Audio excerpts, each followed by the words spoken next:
ሰላም ቅዱሳን እንደምን አላችሁ? እግዚአብሔር አምላካችን ስም የተባረከ ይሁን። ዛሬ የጌታን ቃል ከሐዋርያት ሥራ ምዕራፍ 1 ላይ አካፍላችኋለሁ።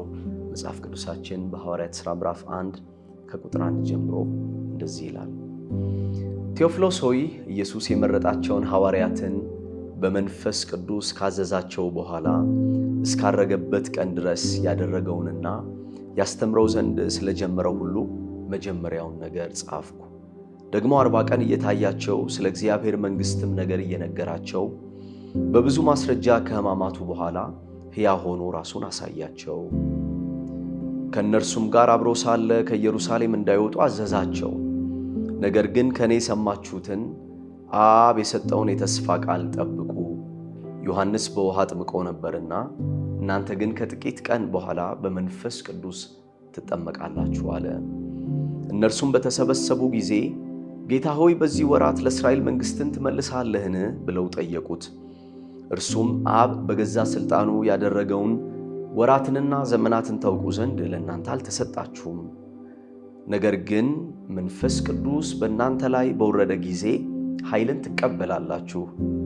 በኢየሩሳሌምም በይሁዳም ሁሉ በሰማርያም እስከ ምድር ዳርም ድረስ ሁሉ ምስክሮቼ ትሆናላችሁ አለ። ይህንንም ከተናገረ በኋላ እነርሱ እያዩት ከፍ ከፍ አለ። ደመናም ከዓይናቸው ሰውራ ተቀበለችው። እርሱም ሲሄድ ወደ ሰማይ ትኩር ብለው ሲመለከቱት ሳሉ እነሆ ነጫጭ ልብስ የለበሱ ሁለቱ ሰዎች በአጠገባቸው ቆሙ። ደግሞም የገሊላ ሰዎች ሆይ ወደ ሰማይ እየተመለከታችሁ ስለምን ቆማችኋል? ይህ ከእናንተ ወደ ሰማይ የወጣው ኢየሱስ ወደ ሰማይ ሲሄድ እንዳያችሁት እንዲሁ ይመጣል አሏቸው። እግዚአብሔር ይመስገን። ሉቃስ በሐዋርያት ሥራ የመግቢያ መጽሐፉ ላይ በትንሣኤ አካል ያለውን ኢየሱስን ጥቂት የመጨረሻ ሰዓት ቆይታውን ይነግረናል። በዚህ ሰዓት ጌታችን ኢየሱስ ክርስቶስ በምድር ላይ የነበረውን የ33 ዓመት ተኩል የአገልግሎት ሩጫውን ደግሞም ከአባቱ የተሰጠውን ሥራ በመስቀል ላይ ፈጽሞ ደግሞም የሞትን ጣር አሸንፎ በትንሣኤ አካል የቆየባቸው እነዚህ 40 ቀናት እንደሆኑ እናውቃለን። ኢየሱስ በሥጋ አካል በምድር ላይ ከኖረባቸው ከነዚያ 33 ዓመት ተኩል ጊዜያት በላይ ይሄኛው የትንሣኤ አካል እጅግ ያስደንቀኛል። ምክንያቱም በሰው ልጆች ታሪክ ውስጥ ከዚያም ቀደም ከዚያም በኋላ በትንሣኤ አካል በምድር ላይ የኖረ ማንም የለም። በእርግጥ ከሙታን የተነሱ ብዙ ሰዎች አሉ፣ ግን የተቋረጠ የሥጋ ሕይወት ነው የቀጠለው። የትንሣኤ አካል ሞትን አሸንፎ የሞትን ኃይል አሸንፎ የሞትን ጣር አሸንፎ በትንሣኤ አካል የተነሳ በሰው ልጆች ታሪክ ውስጥ ማንም የለም። ስለዚህ ትልቅ ተአምር ነው፣ ድንቅ ነው። በሰው ልጆች ታሪክ ውስጥ ከሆኑ ተአምራት የታሪክ ክስተቶች ሁሉ እንደ ኢየሱስ ክርስቶስ ትንሣኤ ያለ ምንም ነገር የለም። ከኤርትራ ባህር መከፈል በላይ አስደናቂ ነው ትንሣኤ። ከሰማይ ከወረደው መና በላይ ትንሣኤ አስደናቂ ነው። በሰው ልጅ ታሪክ ውስጥ ከተፈጠሩ ተአምራቶች ሁሉ በላይ አስደናቂ ነው። ዛሬ ጌታችን ኢየሱስ ክርስቶስ 40 ቀን በፊት እንደነበረው አይነት የገረጣ መልክ የለውም። ከ40 ቀን በፊት እንደነበረው አይነት የተናቀ የሕማም ሰው የሚመስል መልክ የለውም። ዛሬ ጌታ ኢየሱስ ክርስቶስ የከበረ ነው። በትንሣኤ አካል ያለ አምላክ ነው። በትንሣኤ አካል ውስጥ ያለ ጌታ ነው። ስፍራ ሊገድበው አይችልም። ጊዜ ሊገድበው አይችልም። በገሊላ ይቀድማቸዋል፣ በኤማሁስ ይቀድማቸዋል፣ በኢየሩሳሌም ይገኛል፣ በተዘጋ ደጅ ውስጥ ይገባል። ዛሬ ጌታችን ኢየሱስ ክርስቶስ እንደቀደሙ እንደ 40 ቀናቱ ኢየሱስ ክርስቶስ ሊዋረድ የሚችል አይደለም። በእንጨት ላይ በመስቀል ላይ ሮማውያን አይሁዳውያን አዋርደው እንደሰቀሉት ይዘው ሊሰቅሉት የሚችሉት አይደለም። ጌታ ኢየሱስ ክርስቶስ በእነዚህ 40 ቀናት ውስጥ በትንሣኤ አካል የተመላለሰባቸው ቀናት እጅግ አስደናቂ የሆኑ ቀናት ናቸው። 500 የሚያህሉ ደቀ መዛሙርት የትንሣኤው ምስክሮች እንደሆኑ፣ ትንሣኤው እውነት እንደሆነ በብዙ ማስረጃ መጽሐፍ ቅዱሳችን ውስጥ ተጽፎ እናገኘዋለን። ሉቃስ ታዲያ በሐዋርያት ሥራ የመግቢያ መጽሐፉ ላይ ጌታችን ኢየሱስ ክርስቶስ ቀጣይ በቤተ ክርስቲያን የሚሰራውን አስደናቂ የወንጌል ሥራ እንደ ማስጠንቀቂያ አድርጎ ጌታችን ኢየሱስ ክርስቶስ በታላቅ ትእዛዝ ሊጠብቁት የሚገባውን የመንፈስ ቅዱስን መምጣት ለደቀ መዛሙርት ይነግራቸዋል። በእርግጥ ብዙ ተምረዋል። በእርግጥ ብዙ ከጌታ ጋር አሳልፈዋል። ብዙ የአገልግሎት ልምድን አግኝተዋል። የኢየሱስን ውሎ ውለዋል። የኢየሱስን አዳር አድረዋል። ከምንጩ ከጌታችን ከኢየሱስ ክርስቶስ ብዙ ትምህርቶችን ተካፍለዋል። በተራራ፣ በባህር፣ በቤት ውስጥ በብዙ ስፍራ ላይ የጌታችን ኢየሱስ ክርስቶስን ትምህርት እነዚህ ደቀ መዛሙርት ተምረዋል። 12ቱ ደግሞም 70ዎቹ ደግሞም 120ዎቹ ደግሞም 500 የሚያክሉት በቅርበት ከጌታ ጋር ላለፉት 3 ዓመት ተኩል አብረው ኖረዋል። ቢሆንም ግን ጌታ ኢየሱስ ክርስቶስ እነዚህን ደቀ መዛሙርት ሊያርግ ጥቂት ደቂቃዎች በሚቀርበት ሰዓት ላይ ይህንን አስደናቂ ትእዛዝ ይነግራቸዋል። በዚህ ትእዛዝ ውስጥ የእነርሱ መስማማት የእነርሱ አለመስማማት ስፍራ የለውም።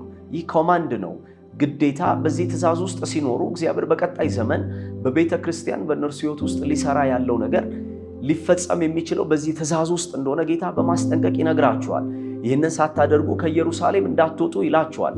መማራችሁ፣ ከኔ ጋር መኖራችሁ፣ ያለፉትን 3 ዓመት ተኩል ከኔ ጋር በቅርበት መቆየታችሁ፣ የኔን ቋንቋ መልመዳችሁ፣ የኔን ውሎ ማወቃችሁ፣ የኔን ነገሮች ማየታችሁ ብቻ በቂ አይደለም። እንደዚህ ይላችኋል ጌታ፣ አብ በስሜ የሰጠውን የተስፋ ቃል መንፈስ ቅዱስን ሳትቀበሉ ከኢየሩሳሌም እንዳትወጡ። ዮሐንስ በውሃ አጥምቆ ነበረ፣ አባቴ ግን እናንተን ከጥቂት ቀን በኋላ በመንፈስ ቅዱስ በኃይል ያጠምቃችኋል። ይሄ አማራጭ አይደለም። ይሄ እግዚአብሔር በእናንተ ሕይወት ላይ እግዚአብሔር በቤተ ክርስቲያን በሚሰራው ቀጣይ ታላቅ የወንጌል ተልእኮ ውስጥ እጅግ አስፈላጊ የሆነ ነገር ነው። ስለዚህ በኢየሩሳሌም ጠብቁ፣ በአንድ ልብ ጠብቁ፣ በአንድ ቤት ውስጥ ተሰብስባችሁ ጠብቁ ብሎ ጌታ ይህንን አስደናቂ ትእዛዝ ሲነግራቸው የሚያስገርማችሁ ደቀ መዛሙርት ጌታ ኢየሱስ ክርስቶስ ሊያርግ 2 ደቂቃ እየቀረው እንደዚህ ያለ ታላቅ ትእዛዝን እየሰጣቸው ምን ይሉታል ጌታ? አይ ከጥቂት ቀን በኋላ ይመጣል የምትለውን መንፈስ ቅዱስን ተወው፣ አሁን እሳቱን ጥምቀቱን ተወው፣ በኢየሩሳሌም ተሰብስባችሁ ጠብቁ የምትለውን አሁን እሱን ተወው እና አሁን አንተ ያለህበት የትንሣኤ አካል አሁን አንተ ያለህበት ይሄ ሲዝን ወራቱ በጣም አስፈሪ የሆነ ሲዝን ነው። ጠላቶች የሚፈሩ ሲዝን ነው። አሁን ማንም ሊይዝህ የማይችልበት ሲዝን ነው። የትንሣኤ ወራት በጣም ምቹ የሆነ ወራት ነው እና ለምን በዚህ የትንሣኤ ወራት ውስጥ ሆነ የእስራኤልን መንግስት ለምን አትመልስም? ለምን አንተ ከፊት ጦር እየመራህ እኛ ደግሞ ከኋላ እየተከተልን ለምን እስራኤልን ከጠላቶቿ ግዛት ለምን ነፃ አታወጣም? ወደ አባቴ እቅፍ ሄዳለሁ ማለትህን ተው፣ አርጋለሁ ማለትህን ተው፣ የሚመጣ መንፈስ አለ ማለትህን ተው። አሁን እሱ አይደለም። ለምን በዚሁ ወራት፣ ለምን በትንሣኤ ወራት፣ ማንም በፊት ሊቆም በማይችል በሚመስለው ወራት፣ በዚህ በሚያስፈራ ወራት ውስጥ ለምን የእስራኤልን መንግስት አትመልስም ብለው ጌታን ይጠይቁታል። ወዳጆቼ 3 ዓመት ተኩል የጌታን ውሎ ውለው 3 ዓመት ተኩል ከምንጩ ትምህርትን ተምረው 3 ዓመት ተኩል ያለን ሁሉ ድንቅና ተአምራት አይተው የጌታችን የኢየሱስ ክርስቶስ ደቀ መዛሙርት ጌታችን ኢየሱስ ከሰማያት የመጣበት ምስጢር አልገባቸውም። በበረት የመወለዱ ምስጢር አልገባቸውም። የባሪያን መልክ የለበሰበት ምስጢር አልገባቸውም። የመናቁ ምስጢር አልገባቸውም። መከራ የተቀበለበት ምስጢር አልገባቸውም። በፈጠረው ዓለም ላይ በሰው ልጆች ታልፎ የተሰጠበት ምስጢር አልገባቸውም። የቀራንዮ ምስጢር አልገባቸውም። ደሙን ያፈሰሰበት ምስጢር አልገባቸውም። የሞትን ኃይል አሸንፎ በትንሣኤ አካል የተነሳበት ምስጢር አልገባቸውም። ወደ አባቱ የሚያርግበት መኖሪያን ሊያዘጋጅ የሚሄድበት ምስጢር አልገባቸውም። እነዚህ ደቀ መዛሙርት ምዕራፍ 1 ላይ ጥያቄያቸው የምድር ጥያቄ ነው። የሚጠይቁት ይሄንን ነው። አትሂድ ወደ አባትህ፣ ለምን ታርጋለህ? ለምን በዚሁ መንግስትን መስርተህ እኛን በየከተማው በየአውራጃው በየደረጃው እኛን ከንቲቦችና አለቆች አድርገን ለምን አታስቀምጠንም ብለው ይጠይቁታል። ጌታ ኢየሱስ ክርስቶስ ለማድረግ 2 ደቂቃ ሲቀረው፣ ለማድረግ ጥቂት ሰከንዶች ሲቀረው ቀጣይ የወንጌልን ጉዞ ይዘው ይሄዳሉ ብሎ የመረጣቸው እነዚህ ደቀ መዛሙርት የተመረጡበት ምስጢር አልገባቸውም። የቆሙበት ምስጢር አልገባቸውም። ኢየሱስን የተከተሉበት ምስጢር አልገባቸውም። የምዕራፍ 1 ጥያቄያቸው የምድር መንግስት ነው። የምዕራፍ 1 ጥያቄያቸው የምድር ጥያቄ ነው። የምዕራፍ 1 ጥያቄያቸው የሰው ጥያቄ ነው። በጣም እደነቃለሁ። ለምን ኢየሱስ አልተናደደባቸውም? መጽሐፋችንን ስናይ ኢየሱስ አልተናደደባቸውም። ኢየሱስ አላዘነም። እነርሱን በመምረጡ አልተጸጸተም። አሁን እናንተን መምረጤ ተገቢ ነው። አሁን እናንተ ናችሁ ቀጣይ የወንጌልን ሥራ ይዛችሁ የምትሄዱት። አሁን ጴጥሮስ አንተ ነህ። ቢያንስ ጴጥሮስ፣ ዮሐንስና ያዕቆብ በመገለጡ ተራራ ላይ ትንሽ ገፋ ያለ መገለጥን አይታችኋል። ቢያንስ እናንተ ሊገባችሁ ይገባ ነበረ ብሎ ኢየሱስ አልተቆጣም። ደቀ መዛሙርትን አላዘነባቸውም። በጣም እደነቃለሁ። ለምንድን ነው ያላዘነባቸው? አሁን በእነዚህ ሰዎች እጅ ላይ ነው ወንጌል የሚቀጥለው። አሁን በእነዚህ ሰዎች እጅ ላይ ነው 28 ምዕራፍ የሚቀጥል። ከዚያም በኋላ በሰው ልጆች ታሪክ ውስጥ የሚቀጣጠል የወንጌል እሳት የሚነደው መነሻ የሚሆኑ እነዚህ ሰዎች ናቸው። ኢየሱስ ግን አልተናደደም። ኢየሱስ አላዘነባቸውም። ኢየሱስ በምርጫው አልተጸጸተም። አሁን እናንተን ነው የመረጥኩት፣ አሁን በእናንተ ነው ቀጣይ ሥራ የሚሰራው ብሎ አላዘነም። ወዳጆቼ እንደዚያ ቢሆን ኖሮ ማናችንም በእግዚአብሔር ዓለም ውስጥ ለዚህ ትልቅ ክብር የሚበቃ ማንነት አልነበረንም። ማንነታችን ታይቶ ብቃታችን ታይቶ ቢሆን ኖሮ እንደዚህ አይነት ክብር አንታደልም ነበረ። ኢየሱስ ለምን አላዘነባቸውም? ኢየሱስ ለምን ተስፋ አልቆረጠም? ኢየሱስ ለምን አልቆዘመም? ሁለት ነገር ይገባኛል። አንደኛ ገና ከነበሩበት ሁኔታ፣ ገና ከነበሩበት ዳርቻ ጌታ ኢየሱስ ክርስቶስ ለዚህ ታላቅ ክብር ሲጠራቸው እንደማይገባቸው ያውቃል። እጅግ የሚያስደንቀኝ ነገር ይሄ ነው። እነ ጴጥሮስን፣ እነ እንድርያስን፣ እነ ፊልጶስን በነበሩበት ባህር ላይ በናዝሬት ባህር ላይ ጌታ ኢየሱስ ክርስቶስ እነ ገማልያን አልፎ እነ ሐናን እነ ቀያፋን አልፎ የተማሩትን አዋቂዎችን አልፎ ባለሟሎችን አልፎ ጸሐፍቶችን አልፎ ማንበብና መጻፍ የማይችሉትን እንደኛ ደካማ የሆኑትን ከመገለጥ ሩቅ የሆኑትን ከእውቀት ሩቅ የሆኑትን እነ ጴጥሮስን ደግሞም በዚያች ባልታደለች ቀን ላይ አሳ በጠፋበት ቀን ላይ በተራቡበት ቀን ላይ ከንፈራቸው በደረቀበት ቀን ላይ የሚበሉት አጥተው በዚያች ያልታደለች በምትመስል ቀን ላይ ጌታ ኢየሱስ ክርስቶስ በዚያች ባህር ላይ ተገኝቶ ለዚህ ታላቅ ሚስጥር ሲያጫቸውና ሲመርጣቸው የተመረጡበት ክብር እንደማይገባቸው ያውቃል። ለዚያ ነው ጴጥሮስን ሲያናግረው በአሳ ቋንቋ ነው ያናገረው። አንተ አሳ ታጠምዳለህ፣ እኔን ብትከተለኝ ግን ሰው አጥማጅ አደርግሃለሁ አለው። ጴጥሮስ የሚያውቀው እውቀት ይሄንን ነው። ጴጥሮስ የኖረበት እውቀት የአሳ እውቀት ነው። ጌታ ግን መረጠው። ማቴዎስን ከቀራጭ ወንበር ላይ ሲያነሳው እንደማይገባው ያውቃል። ደግሞም ያንን ቀናተኛውን ስምዖንን በወገቡ ላይ የታጠቀውን ሰይፍ አስጥሎ ደግሞ ለእግዚአብሔር መንግሥት የሚቆም ወታደር ሲያደርገው ለዚህ ወንጌል አርበኛ ሲያደርገው የተመረጠበት ክብር እንደማይገባው ያውቃል። ከነበሩበት የሕይወት ዳርቻ ላይ ሲመርጣቸው እንደማይገባቸው ያውቃል። ለምን ታገሳቸው? እንዴት አልተበሳጨም? እንዴት አላባረራቸውም?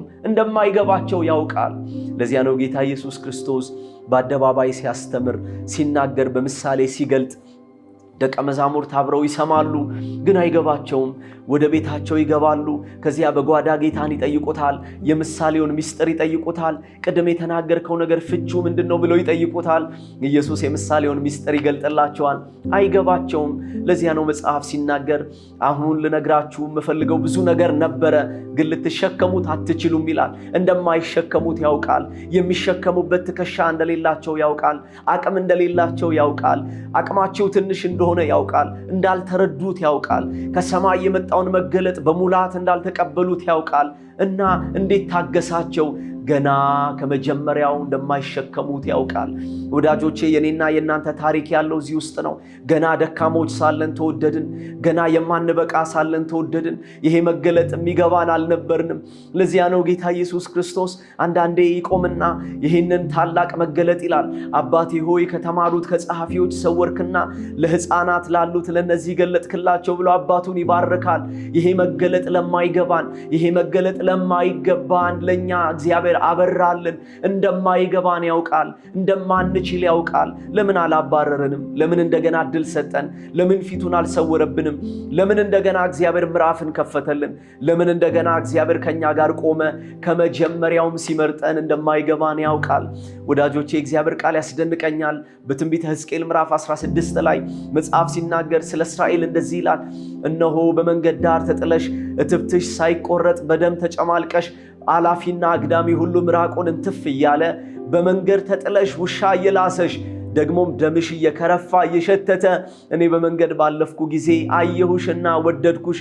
እስራኤል ሆይ የወደድኩሽ ዛሬ አይደለም፣ ተምረሽ አይደለም የወደድኩሽ፣ አውቀሽ አይደለም የወደድኩሽ፣ ገንዘብ ኖሮሽ አይደለም የወደድኩሽ፣ አምሮብሽ አይደለም የወደድኩሽ።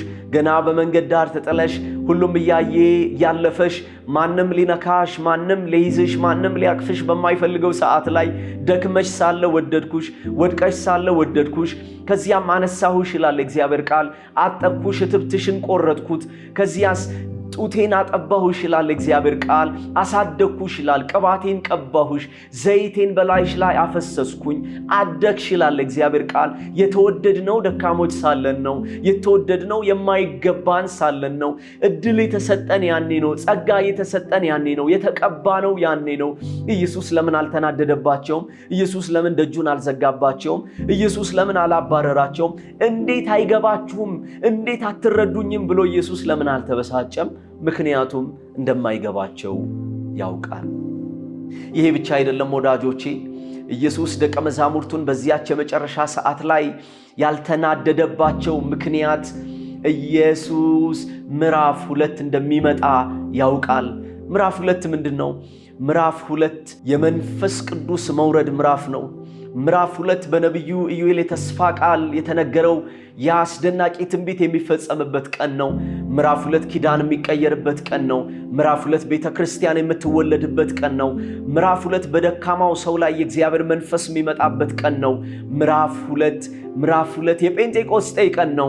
የጴንጤቆስጤ ቀን ከፓስኦቨር 50ኛው ቀን ነው። በእርግጥ የተለመደ በዓል ነው። ቢሆንም ግን ይሄኛው የጴንጤቆስጤ ቀን እንደ ማንኛውም አይነት ቀን አይደለም። ይሄ ቀን መንፈስ ቅዱስ በሙላት በሰው ልጆች ላይ የሚመጣበት ቀን ነው። ይሄ ቀን ልዩ ቀን ነው ወዳጆቼ። እንደ ማንኛውም አይነት የአዝመራ በዓል አዝመራ ተሰብስቦ ወደ ጎተራ የሚገባበት ቀን አይደለም። እግዚአብሔር የተለመደውን በዓል የሚቀይርበት ቀን ነው። እግዚአብሔር ለክብሩ የሚኖረውን ትውልዶችን የሚፈጥርበት ቀን ነው። ጌታ ኢየሱስ ለምን ታገሳቸው? ጌታ ኢየሱስ ለምን እንደገና እድል ሰጣቸው? ምክንያቱም ምዕራፍ 2 እንደሚመጣ ያውቃል። ምዕራፍ 2 ሲመጣ የምዕራፍ 1 ጥያቄ አይቀጥልም። የምዕራፍ 1 ጥያቄ ምንድነው? የምዕራፍ 1 ጥያቄ የምድር ጥያቄ ነው። የምዕራፍ 1 ጥያቄ የመንግስት ጥያቄ ነው። የምዕራፍ 1 ጥያቄ የመገፋፋት ጥያቄ ነው። ቀድሞም በደቀ መዛሙርት መካከል የመበላለጥ ጥያቄ ነበረ። እኔ በልጣለሁ የሚል ጥያቄ ነበረ። እኔ በቀኝ እቀመጣለሁ የሚል የምድር ፍላጎት የምድር ጥያቄ ነበረ። በዚያ ሁሉ መገፋፋት ውስጥ ኢየሱስ ለምን ደቀ መዛሙርቱን ጠበቃቸው? ምዕራፍ 2 ይመጣል። ያለ ምዕራፍ 2 ክርስትና አይታሰብም። ያለ ምዕራፍ 2 አገልግሎት አይታሰብም። ያለ ምዕራፍ 2 ቤተክርስቲያን አትታሰብም። ቤተክርስቲያን የምትቆመው ምዕራፍ 2 ላይ ነው። ቤተክርስቲያን የምትቀጥለው ምዕራፍ 2 ላይ ነው። ቤተክርስቲያን የሰማይን አጀንዳ ይዛ ለማያልቁ ምዕራፎች የምትሄደው ምዕራፍ 2 ላይ ነው። ምዕራፍ 2 እንደሚመጣ ስላወቀ ኢየሱስ ታገሳቸው። ምዕራፍ 2 ላይ ምን ሆነ? በደካሞች ላይ የእግዚአብሔር መንፈስ መጣ። እንደኔ ባሉ አቅም በሌላቸው፣ እንደኔ ባሉ በሚፍገመገሙ፣ እንደኔ ባሉ ታሪክ በሌላቸው ሰዎች ላይ የእግዚአብሔር መንፈስ መጣ። እንዲህ የሚለው የትንቢት ቃል ተፈጸመ። እነሆ በመጨረሻው ዘመን ሥጋ በለበሰ ሁሉ ላይ ከመንፈሴ አፈሳለሁ የሚለው የእግዚአብሔር ቃል ምዕራፍ 2 ላይ ተፈጸመ። ምዕራፍ 2 የአንድ ቀን ክስተት አይደለም። ምዕራፍ 2 የማይደገም ነው እንደሚሉት አይደለም። ምዕራፍ 2 የብዙ ክስተቶች መጀመሪያ ነው። ምርቃን ነው ምዕራፍ 2። ምዕራፍ 2 ላይ ቤተክርስቲያን ተመርቃ ተከፈተች። ምዕራፍ 2 ላይ መንፈስ ቅዱስ ወረደ። ይመጣ ይሄድ የነበረው የእግዚአብሔር መንፈስ በደካማ የሰው ልጅ ውስጥ ለዘላለም ሊኖር መጣ። የእግዚአብሔር መንፈስ ምዕራፍ 2 ላይ ምን ሆነ? መንፈስ ቅዱስ በኃይል በደቀ መዛሙርቱ ላይ መጣ። 120 የሚያክሉ ደቀ መዛሙርቱ በኢየሩሳሌም ደጃቸውን ዘግተው ሲጸልዩ በአንድ ልብ ሆነው ሲጠብቁ ድንገት እንደሚነጥቅ አውሎ ነፋስ የእግዚአብሔር መንፈስ በእነዚህ ሰዎች ላይ መጣ። እሳት በውስጣቸው ገባ። በአዲስ ቋንቋ ተናገሩ። እጅግ አስደናቂ ነገር ሆነ። የጌታ ቃል እንደሚለው ነገር ግን መንፈስ ቅዱስ በእናንተ ላይ በወረደ ጊዜ ኃይልን ትቀበላላችሁ እንደሚለው ደቀ መዛሙርት ኃይልን ተቀበሉ። ኢየሱስ ጌታ ነው። ኃይል ተቀበሉ። ይሄ ኃይል ዱናሚስ ይባላል። ዱናሚስ የሆነ ኃይል፣ ልዕለ ተፈጥሯዊ የሆነ ኃይል፣ በመማር የማይመጣ ኃይል፣ ዕውቀትን በመሰብሰብ የማይመጣ ኃይል፣ በመረጃ ጥንቅር የማይመጣ ኃይል፣ ገንዘብን በማከማቸት የማይመጣ ኃይል፣ ከኒውክሌር የሚበልጥ ኃይል፣ ከአቶሚክ ቦምብ የሚበልጥ ኃይል፣ የሰው ልጅ ከደረሰባቸው ትልልቅ የኃይል ምንጮች ሁሉ የሚበልጥ ልዕለ ተፈጥሯዊ የሆነ ኃይል፣ ምንጩ ከሰማይ የሆነ ኃይል፣ መለኮት ብቻ የሚሰጠው ኃይል፣ ደካማውን ሰው ብርቱ የሚያደርግ ኃይል በእነዚህ ደቀ መዛሙርት ላይ መጣ። ኢየሱስ ለምን ታገሳቸው? እነ ጴጥሮስን ለምን ታገሳቸው? እነ ማቴዎስን ለምን ታገሳቸው? እነ ዲዲሞስ ቶማስን ለምን ታገሳቸው? ምዕራፍ 2 እንደሚመጣ ኢየሱስ ያውቃል። ለዚያ ነው ዮሐንስ ወንጌል ምዕራፍ 14 ላይ እሄዳለሁ አላቸው። ወደ አባቴ እሄዳለሁ። አዘሉ ደቀ መዛሙርት። አንተ መመኪያችን ነበርክ፣ አንተ ኩራታችን ነበርክ፣ አንተ የኛ ጋሻ ነበርክ። አንተ ከሄድክ ምን ሊውጠን ነው? ለማን ጥለህ ነው የምትሄደው? ወላጆች ወላጆች እንደሌላቸው ልጆች ጥለህ ልትሄድ ነው ወይ ብለው በልባቸው ታወኩ። ጌታ ግን እንደዚህ ያላቸው፣ አትፍሩ፣ አትደንግጡ፣ እኔ ብሄድ ይሻላችኋል። የሚመጣው መንፈስ እኔን የሚያከብር መንፈስ ነው፣ እኔን የሚሰውር መንፈስ አይደለም። እርሱ ይመጣል፣ እኔን ያከብረኛል። እርሱ ይመጣል፣ እኔን ይገልጠኛል። እርሱ ይመጣል፣ እኔን ያነግሰኛል። የሚመጣው መንፈስ የሕይወት መንፈስ ነው። ደግሞ እርሱ መንፈስ በውስጣችሁ የሚኖር መንፈስ ነው። በልባችሁ ውስጥ የሚኖር መንፈስ ነው። በመካከላችሁ የሚኖር መንፈስ ነው። ስሙ ፓራክሊተስ ነው። ይሄ መንፈስ ሕይወት ነው። ይሄ መንፈስ ሞገስ ነው። ይሄ መንፈስ ጋሻ ነው። ይሄ መንፈስ ኃይል ነው። ወላጆች እንደሌላቸው ልጆች በዚህ ምድረ በዳ ዓለም ላይ አልተዋችሁም። እርሱ ይመራችኋል። መሪ ነው። ፓራክሊተስ አቅም ነው። ተሟጋች ነው። በሸንጎና በፍርድ አደባባይ ሲጎትቷችሁ እርሱ በውስጣችሁ ይቃተታል፣ ይናገራል። የምትናገሩትን በልባችሁ ላይ ያስቀምጣል። እርሱ መሪያችሁ ነው። እሱ አቅማችሁ ነው። እሱ ኃይላችሁ ነው። እርሱ ዕለት ዕለት ይመራችኋል። የሚሄድ የሚመጣ መንፈስ አይደለም። ለዘላለም በእናንተ ውስጥ ይኖራል። በማይነገር መቃተት ይቃትታል። እርሱ እስከ ፍጻሜው ድረስ በእናንተ ውስጥ ይኖራል። እኔን ይገልጠኛል፣ እኔን ያብራራኛል፣ እኔን ያከብረኛል። ያለ መንፈስ ቅዱስ አትችሉም። ያለ መንፈስ ቅዱስ አይቀጠልም። ግን እኔ ሄዳለሁ፣ አባቴን እለምነዋለሁ፣ እርሱ በስሜ አጽናኝ የሆነውን መለኮት መንፈስ ቅዱስ ይልክላችኋል። እርሱ ኃይል አይደለም፣ ኃይልን ይሰጣል። እርሱ አምላክ ነው። የሚፈራ አምላክ ነው። የሚሰገድለት አምላክ ነው። የምንወደው አምላክ ነው። በፊቱ የምንንቀጠቀጥለት አምላክ ነው። እርሱ ዘወትር በእኛ ውስጥ ይኖራል። ስሙ ፓራክሊተስ ይባላል። ስሙ መንፈስ ቅዱስ ይባላል። እርሱ ኃይልን ይሰጠናል። የሚሰጠን ኃይል ዱናሚስ ይባላል። ልዕለ ተፈጥሯዊ የሆነ ኃይል ነው። ደካማውን ብርቱ የሚያደርግ ኃይል ነው። የወደቀውን የሚያነሳ ኃይል ነው። ፈሪውን ብርቱ የሚያደርግ ኃይል ነው።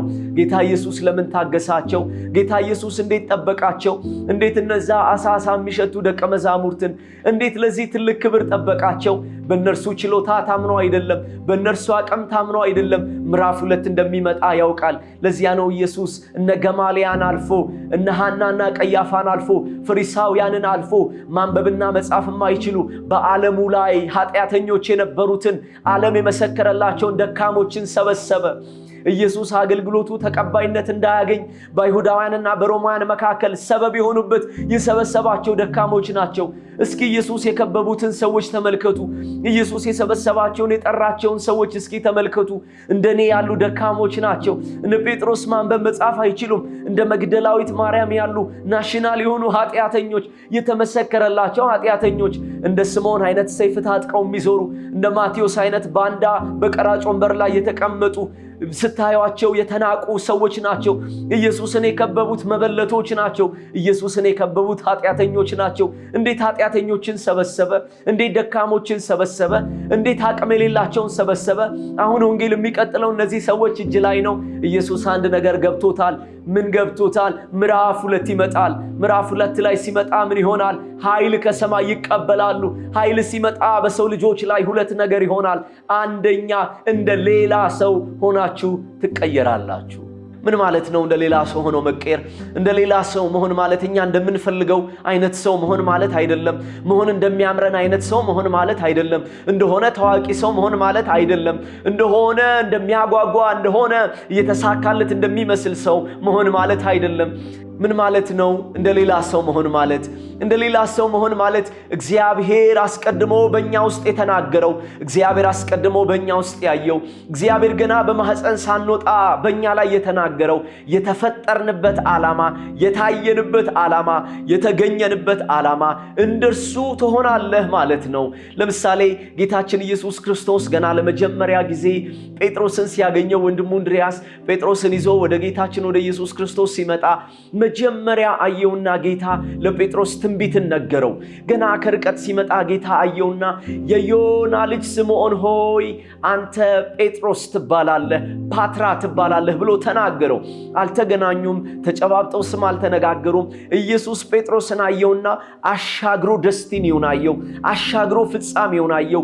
ምን አለው? አንተ ስምዖን አይደለህም። ስምዖን ማለት ቅጥቅጥ ሸምበቆ ማለት ነው። ስምዖን ማለት የማይጸና አቋም የሌለው ማለት ነው። ነው። ጌታ ግን አየውና እንደዚህ አለው፣ የዮና ልጅ ስምዖን ሆይ አንተ ፓትራ ትሆናለህ፣ አለት ትሆናለህ አለው። ጴጥሮስ አልገባውም፣ ሊገባውም አይችልም። ደግሞም ሌላ ጊዜ ጌታ ይህንን መልእክት ደክሞታል። በማቴዎስ ወንጌል ምዕራፍ 16 ላይ ኢየሱስ ጠየቃቸው በፊልጶስ ቂሳርያ፣ የሰው ልጅ ማን ይሉታል አላቸው። አንዳንዶች ኤርሚያስ ነህ ይሉሃል፣ አንዳንዶች ኤልያስ ነህ ይሉሃል፣ አንዳንዶች ከነቢያት አንዱ ነህ ይሉሃል አሉት። አሁን በይሉሃል አይቀጠልም፣ እናንተ ማን ትሉኛላችሁ አላቸው። ጴጥሮስ እጁን አወጣ። ጴጥሮስ ሊመልስ ሲል እግዚአብሔር መንፈስ ጣልቃ ገባ። መንፈስ ቅዱስ የጴጥሮስን አንደበት ተቆጣጠረው። ጴጥሮስ እንደዚህ አለ፣ አንተ ክርስቶስ የሕያው የእግዚአብሔር ልጅ ነህ አለው። ጌታ ኢየሱስ ክርስቶስ በመደነቅ ወደ ጴጥሮስ ዞረ፣ እንደዚህ ያለው፣ የዮና ልጅ ስምዖን ሆይ ይሄንን በሰማያት ያለው አባቴ ይገለጠልህ እንጂ ሥጋና ደም ይሄንን መገለጥ አያውቀውም። ዓለም ኢየሱስ ክርስቶስ የእግዚአብሔር ልጅ እንደሆነ በትምህርቷ ልትደርስበት አትችልም፣ በምርምሯ ልትደርስበት አትችልም፣ በሳይንስ ቀመር ልትደርስበት አትችልም።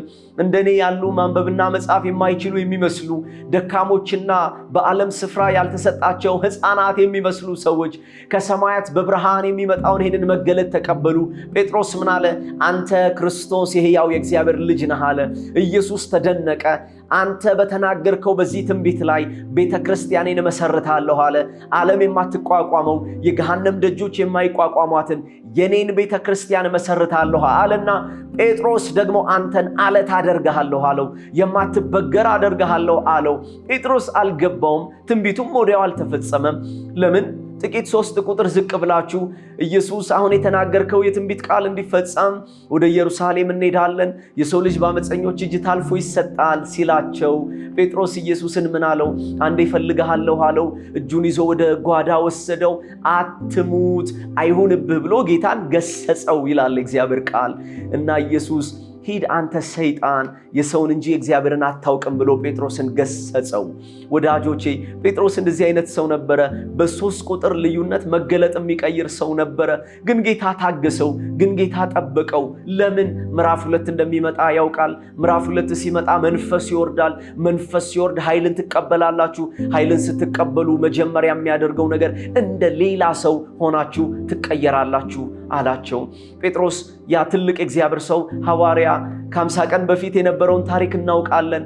ጴጥሮስ በጌታችን በኢየሱስ ክርስቶስ ታልፎ በተሰጠበት በዚያች አስጨናቂ ምሽት ላይ እጅግ የሚገርም ሰው ነው ጴጥሮስ። ሌሎች ደቀ መዛሙርት ሁሉ ከዮሐንስ በስተቀር ማርቆስ ራቁቱን ሲሮጥ፣ ትልልቅ አባቶች፣ ትልልቅ ደቀ መዛሙርት ኢየሱስ በተያዘበት ምሽት ላይ ራሳቸውን ለማዳን ደጅ ዘግተው ሲደበቁ፣ ጴጥሮስ እጅግ ያስደንቀኛል። ኢየሱስን ይወደዋል። ከኢየሱስ ጋር መሆን ይፈልጋል። የኢየሱስን መከራ መቀበል ይፈልጋል። መቼም ኢየሱስ ያንን ትንቢት ሲነግረው እኔ አብሬ ሄዳለሁ፣ አብሬ ሞታለሁ፣ ካንተ ጋር መከራ እቀበላለሁ ሲል ጴጥሮስ እየዋሻ አይመስለኝም፣ የምሩን ይመስለኛል።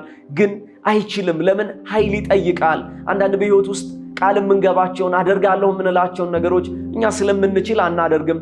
ጴጥሮስ እንደዚያ ቢሆን ኖሮ አብሮ ከጌታ ጋር መከራን መቀበል ይችል ነበረ። ግን በቅናት አይሆንም፣ በመነሳሳት አይሆንም፣ በምኞት አይሆንም። ግን ጴጥሮስ ሞከረ። ማንም በሌለበት በዚያ የጭንቅ ምሽት ላይ በኢየሱስ አጠገብ የነበረ ጴጥሮስ ነው። ሁሉ ኢየሱስን ጥለውት በሄዱ ሰዓት ላይ በኢየሱስ አጠገብ የተገኘ ጴጥሮስ ነው። ሞከረ ጴጥሮስ። ፈልጓል። ጴጥሮስ የኢየሱስን መከራ መቀበል ፈልጓል። ከኢየሱስ ጋር አብሮ መከራን መካፈል ፈልጓል። ግን አይችልም። ለምን? በችሎታ የሚሆን ነገር አይደለም። ግን አይችልም። ለምን? በመሞከር የሚሆን ነገር አይደለም። እና ጌታችን ኢየሱስ ክርስቶስን በገረድ ፊት ካደው። አንተ ንግግርህና መልክህ ከዚህ ሰው ጋር ይመስላል፣ አብረው እንደዋልክ ያስታውቃል፣ አብረው እንዳደርክ ያስታውቃል፣ የገሊላ ሰውም እንደሆንክ ያስታውቃል፣ ከእርሱም ጋር አይተናሃል ብለው ደጋግመው ሲጠይቁት ጴጥሮስ ሞክሯል። ጴጥሮስ ወዳጆቼ፣ የጴጥሮስን ሙከራ በጣም ልናደንቅ ይገባል። ሞክሯል ጴጥሮስ። ኢየሱስ አጠገብ መሆን ሞክሯል። የመከራው ተካፋይ መሆን ሞክሯል። ከኢየሱስ ጋር አብሮ በዚህ የጭንቅ ሰዓት ከጎኑ መሆን ሞክሯል። ግን በሙከራ አይቻልም። ለምን? ክርስትና የጉልበት ስራ አይደለም። ኃይል ይጠይቃል። አንዳንድ የሚታገሉን ነገሮች ጥሰን ወተን ለመቆም ኃይል ይጠይቃል። በዚህ ዓለም ላይ ያለውን ተግዳሮት መጥቶ የሚጋፈጠንን ጨለማ ድል አድርገን ለመቆም ወዳጆቼ ኃይል ይጠይቃል። ምዕራፍ 2ን ይጠይቃል። ምዕራፍ 2 ላይ የምንቀበለው ኃይል አለ። ምዕራፍ 2 ላይ የምንቀበለው ጸጋ አለ። ምዕራፍ 2 ላይ የምንቀበለው ሞገስ አለ። ለዚያ ነው ጴጥሮስ አንዴም 3ቴም ሞከረ፣ አልቻለም። ሄደ ከዚያ ከጌታ ህልውና ፊት ጠፋ እና ወዳጆቼ ከ50 ቀን በኋላ ግን ጌታ ሲመጣ ጴጥሮስን አልገሰጸውም። አንተ ጴጥሮስ ምን ቀርቶ መጣ? ደግሞ ያላየው እንዳይመስልህ ከ50 ቀን በፊት በገረድ ፊት እንደካድከኝ ስሜን እንደካድክ የማላውቅ እንዳይመስልህ ምን ቀርቶ መጣህ አላለውም። እንደማይችል ያውቃል፣ አቅም እንደሌለው ያውቃል፣ ሊቆም እንደማይችል ያውቃል። ግን የሚያቆም ጸጋና መንፈስ ምዕራፍ 2 ላይ እንደሚመጣ ያውቃል። ለዚያ ነው በሁሉም ላይ መንፈስ ቅዱስ በወረደ ጊዜ ሐዋርያት ሥራ ምዕራፍ 2 ቁጥር 11 ላይ ጴጥሮስም ከ11 ጋር ቆመ ይላል እግዚአብሔር ቃል። ጴጥሮስም ቆመ። ጴጥሮስ ቆሞ አያውቅም። የሚያቆም አቅም የለውም። በፈሪ ነው ጴጥሮስ። በፍርሃቱ ላይ ቆሞ አያውቅም። ኢየሱስን በገደሉት ሰዎች ፊት ግን ቆመ።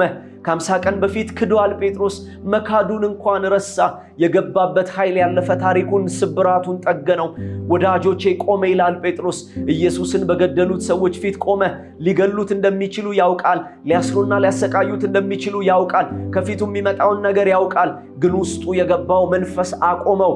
መንፈስ ገባብኝ በእግሮቼም አቆመኝ ተብሎ እንደተጻፈ ጴጥሮስን አቆመው የእግዚአብሔር መንፈስ። በፍርሃቱ ፊት አቆመው። በሚገዳደረው ፊት አቆመው። እናንተ የገደላችሁት ይላል ጲላጦስ ሊፈታው በወደደ ጊዜ እናንተ የካዳችሁት እርሱን ብላቴናውን ኢየሱስን እግዚአብሔር የሞትን ጣር አጥፍቶ ከሙታን መቃብር አነሳው። አሁን የምታዩትን ሁሉ ያደረገው በእርሱ ስም ነው ብሎ የኢየሱስን ጌትነት በገዳዮች ፊት ሰበከ። 3000 የሚያህሉ ሰዎች ወደ እግዚአብሔር መንግሥት ተጨመሩ። ፈሪው ጴጥሮስ ቆመ። መንታ ማንነት ያለው ዲዲሞስ ቶማስ እርሱ ቆመ። ያ ቀራጭ የነበረው ማቴዎስ ቆመ። የጌታ መንፈስ መቆም የማይችሉ ሰዎችን ያቆማል። ዛሬ በልዩ ልዩ ሁኔታ ውስጥ ያላችሁ፣ በኃጢአት ፊት መቆም ያልቻላችሁ፣ ፍርሃት ያለባችሁ፣ ፍርሃታችሁን መጋፈጥ ያቃታችሁ፣ ጠዋት ማታ በእናንተ ዙሪያ የሚዞረውን የዓለምን ሲስተም አሸንፋችሁ መቆም ያቃታችሁ ሰዎች፣ አዎ አትችሉም፣ አንችልም፣ አቅም የለንም። የሚያቆመን አንድ ነገር ብቻ ነው። ምዕራፍ 2 ላይ የፈሰሰው የጌታ መንፈስ እርሱ በውስጣችን ሲገባ የመለኮትን ኃይል እንቀበላለን። ይሄ የመለኮት ኃይል እንደ ሌላ ሰው አድርጎ ይቀይረናል። ያንን ስምዖንነቱን ከላዩ ላይ ጣለና ፓትራ አደረገው፣ ጴጥሮስ አደረገው፣ የማይበገር አለት አደረገው። ኢየሱስ ለጴጥሮስ ደጋግሞ ትንቢት ይነግረዋል። እንደዚህ ያለው አንተ እኮ ጴጥሮስ በጎልማሳነትህ ወራት ወገብህን ታጥቀህ ወደ ወደድከው መንገድ ትሄድ ነበረ። ምርጫ ነበረ። ሕይወትን በወደድከው መንገድ መሄድ ምርጫ ነበረ። ጌታን የምንከተለው ምርጫ ስለጠፋን አይደለም። ጌታን የምንከተለው ተታለንም አይደለም። ጌታን የምንከተለው ሞኞች ሆነንም አይደለም። እንደዚህ ያለው ጌታ ጴጥሮስን አንተ በጎልማሳነት እንደማንም ሰው ወገብህን ታጥቀህ የራስን ሕይወት መንገድ መሄድ ትችል ነበረ አለውና ያንን አቅም የሌለውን ጴጥሮስን፣ ያንን ደካማውን ጴጥሮስን እንዴት ባለ ሞት እንደሚያከብረው ኢየሱስ አስቀድሞ ጴጥሮስን አየው። ግን በጎልማሳነትህ በስተርጅና ዘመን ይይዞሃል አለው እና ይመሮሃል፣ ይወስዶሃል። እንዴት ባለ ሞት እንደምታከብረኛ ያለው አለ። ያ ጴጥሮስ ወንድማችን፣ ያ ደካማ የነበረው፣ ያ በታናናሽ ሰዎች ፊት ኢየሱስን አላውቅም ብሎ የካደው ጴጥሮስ ግን መንፈስ ሲገባበት እንደ ሌላ ሰው ሆኖ ሲቀየር እንደ ኢየሱስ ለመሞት እንኳን አልደፈረም። ምን አለ? እኔ እንደ ጌታዬ የመሰቀል ማዕረግ የለኝም፣ ዘቅዝቃችሁ ስቀሉኝ አለ። በድሮ ስምዖንና በአሁኑ ጴጥሮስ መካከል ያለው ልዩነት ምንድነው? ትምህርት አይደለም፣ ልምድ አይደለም፣ ችሎታ አይደለም። ኃይል በውስጡ ገባ። መንፈስ ቅዱስ እንደ ሌላ ሰው አድርጎ ቀየረው። የተነገረበት የትንቢት ቃል በጴጥሮስ ላይ ተፈጸመ። መቆም በማትችሉት ነገር ላይ ሊያቆማችሁ የሚችል እግዚአብሔር መንፈስ ነው። መሆን የምትፈልጉትን እግዚአብሔር በእናንተ ላይ የተነገረውን የትንቢት ቃል የሚያለብሳችሁ የእግዚአብሔር መንፈስ ነው። በትግል አይሆንም። ክርስትና ትግል አይደለም። በጉልበት አይሆንም። ክርስትና የጉልበት ሥራ አይደለም። ፓራክሊተስ የሆነው የእግዚአብሔር መንፈስ እርሱ ወደ ልባችሁ ወደ ሕይወታችሁ ሲገባ የመንፈስን ኃይል ትቀበላላችሁ። እርሱ እንደ ሌላ ሰው አድርጎ ይቀይራችኋል። ወዳጆቼ ይሄ ብቻ አይደለም። ምዕራፍ 2 ላይ ምን ሆነ? ምዕራፍ 2 ላይ የሆነው እንግዳ ነገር ነው። ጌታ እንደዚህ ያላቸው፣ ምዕራፍ 2 ላይ መንፈስ ቅዱስ ይመጣል፣ ኃይልን ትቀበላላችሁ። ኃይልን ስትቀበሉ እንደ ሌላ ሰው ትሆናላችሁ። ደግሞ እርሱ ብቻ አይደለም፣ በኢየሩሳሌም ትጀምራላችሁ፣ ግን በኢየሩሳሌም ላይ አትጨርሱም። ወደ ይሁዳ ትሄዳላችሁ፣ ግን በይሁዳ ላይ አትጨርሱም። ወደ ሰማርያ ትሄዳላችሁ፣ በሰማርያ ላይም አትጨርሱም። ባየሁላችሁ ዳርቻ ላይ እበትናችኋለሁ። በመንፈስ ቅዱስ ኃይል የሚኖር ሕይወትና ክርስትና አገልግሎት የት እንደሚጀመር እንጂ የት እንደሚጨረስ አታውቁም አላቸው ጌታ። የት እንደምትጀምሩ ታውቃላችሁ፣ የት እንደምትጨርሱ ግን አታውቁም። የተጽዕኖ ዳርቻችሁን አሰፋለሁ። ኢየሩሳሌም ላይ ትጀምራላችሁ። ምናልባት መጀመሪያችሁ ትንሽ ሊሆን ይችላል። ኢየሩሳሌም ላይ ከመንደር ልጀምሩ ትችላላችሁ። ከአንድ ቤት ውስጥ ልጀምሩ ትችላላችሁ። ከ120 ልጀምሩ ትችላላችሁ። ግን ኃይል በውስጣችሁ ስለሚገባ የት እንደምትጨርሱ አታውቁም አላቸው። በኢየሩሳሌም ጀምራችሁ ወደ ይሁዳ ትሄዳላችሁ። የባህርን ድንበር ታልፋላችሁ። የቋንቋን ድንበር ታልፋላችሁ። የጥላቻን ድንበር ታልፋላችሁ። ወደ ሰማርያ እንደ ውሻ ወደምትቆጥሯቸው ወደምትንቋቸው ሰማርያዎች ትገባላችሁ። የፍቅርን ወንጌል ይዛችሁ የማትገቡበት የለም አላቸው። ከዚያስ እበትናችኋለሁ በምድር ዙሪያ ሁሉ። በ12 ሰዎች የኢየሱስ ወንጌል የምድርን ፊት ሸፈነ። እንዴት ይሄ ተቻለ? ኃይል በውስጣቸው ገባ። የተጽዕኖ ዳርቻቸውን አሰፋ። የሰው ነገር ያልቃል። የሰው ነገር ይገደባል። የሰው ነገር ይያዛል። የሰው ነገር ገደብ አለው። የእግዚአብሔር ኃይል ግን ገደቡን ያዘልለናል። ተጽዕኖን ያዘልለናል። አጥሩን ያዘልለናል። እና ጌታ እንደዚህ ያላቸው፣ ተጽዕኖአችሁን አሰፋዋለሁ፣ እስከ ምድር ዳርቻ ድረስ እበትናችኋለሁ። ያጠርጣራ የነበረው ቶማስ፣ መንታ ማንነት የነበረው ቶማስ፣ ደጋግሞ ኢየሱስን ይጠራጠረው የነበረው ቶማስ ወንጌልን ይዞ ወደ ህንድ መጣ። እነ ማቴዎስ ወደ ኢትዮጵያ መጡ። አስደናቂ የእግዚአብሔር ሥራ 12 በሚያክሉ ሰዎች የምድርን ፊት ሸፈነ። ሚስጥሩ ምንድነው? መማራቸው አይደለም። ሚስጥሩ ምንድነው? ልምድ ዕውቀታቸው አይደለም። ሚስጥሩ የመንፈስ ቅዱስን ኃይል ስለተቀበሉ ነው። ዛሬ በእናንተና በዘመናችሁ ላይ ይህንን የትንቢት ቃል እናገራለሁ። የማትችሉት ነገር ፊት የምትቆሙት፣ የሚቋቋማችሁ ነገር ፊት የምትቆሙት፣ ደግሞም እግዚአብሔር ገና ከማህፀን ከዘመን በፊት በልቡ ስለኛ ያሰበውን ያንን የትንቢቱን ቃል አውርደን ምድር ላይ የምንኖረው በኃይልም አይደለም፣ በብርታትም አይደለም። መንፈስ ቅዱስን ኃይል ተቀበሉ። ምዕራፍ 2 ይሆንላችሁ። ምዕራፍ 2 ሲሆንላችሁ መንፈስ በውስጣችሁ ይገባል። የእግዚአብሔር መንፈስ ይቆጣጠራችኋል። በመለኮት ኃይል ትሞላላችሁ። ትግላችሁን ታሸንፋላችሁ። ጦርነታችሁን ታሸንፋላችሁ። ዓለማዊነትን ታሸንፋላችሁ። እግዚአብሔር የተናገረባችሁ የትንቢት ቃል ትለብሳላችሁ። የተጽዕኖ ድንበርን ታልፋላችሁ። ዛሬ እዚህ ናችሁ። ነገ የት እንደምትደርሱ ማንም አያውቅም። እግዚአብሔር ግን እስካየላችሁ ዳርቻ ድረስ ትሄዳላችሁ።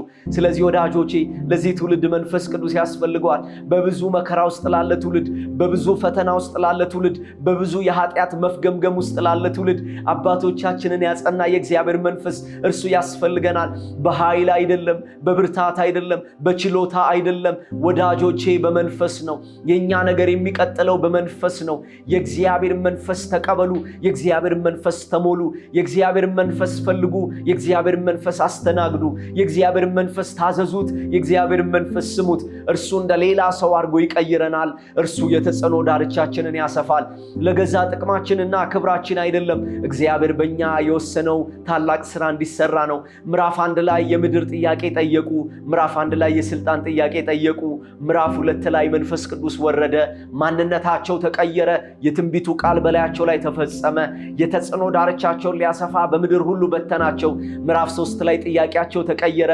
ከዚህ በኋላ የሚቀጥል የምድር ጥያቄ የለም። ምዕራፍ 3 ላይ የምድር ጥያቄ የለም። ምዕራፍ 4 ላይ የምድር ጥያቄ የለም። ኢየሱስ ታገሳቸው። ኢየሱስ ጠበቃቸው። ኢየሱስ በልበ ሰፊነት እነዚህን ደካማ ደቀ መዛሙርት አስጠጋቸው። ለምን? ምዕራፍ 2 ዛሬ ከምንም ነገር በላይ ምዕራፍ 2 ያስፈልገናል። ለቤተ ክርስቲያን ምዕራፍ 2 ያስፈልጋታል። ለምድራችን ምዕራፍ 2 ያስፈልጋታል።